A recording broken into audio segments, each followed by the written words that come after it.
রমজান মাসে দুপুর 12টায় আল্লাহর একটি খাস নাম যদি কেউ 7 বার পড়তে পারে, আমার আল্লাহ তার মনের সব আশা পূরণ করে দেবে ইনশাআল্লাহ। আল্লাহর কসম করে বলছি প্রিয় ভাইরা আমার, রমজান মাস এটি গুরুত্বপূর্ণ মাস, দোয়া কবুলের মাস।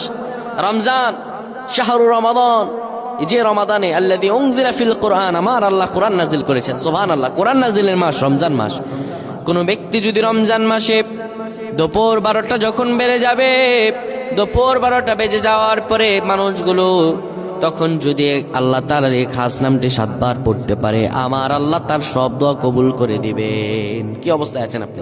সন্তান কথা শুনছে না, বিদেশে যাচ্ছেন কিন্তু যেতে পারতেছেন না, কোনো আয় উন্নতি নেই, ইনকাম যা করেন তার চাইতে আরো বেশি খরচ হয়ে যায়, বিপদের পর বিপদ, আপনি বিপদ থেকে উঠতেই পারতেছেন না। এই আমলটা করেন, এই আমলটা করেন, আজকে আল্লাহ তাআলা আপনাকে ফলাফল দান করে দেবে ইনশাআল্লাহ। সপ্তাহখানেক আপনি ফলাফল পাবেন ইনশাআল্লাহ। যখন দুপুর 12টা বেজে যাবে, আপনি তখন কোনো মসজিদ কিংবা ঘরের একটি কোনায় বসে যাবেন, যায় নামাজ বিছিয়ে বসবেন। এরপরে আপনি 10 বার দুরূদ শরীফ পড়বেন। এরপরে আপনি 7 বার পড়বেন আর রহমান আর রহমান আর রহমান। এরপরে আবার 10 বার দুরূদ শরীফ পড়বেন, 3 বার ইখলাস পড়ে আল্লাহ তাআলার কাছে দোয়া করবেন।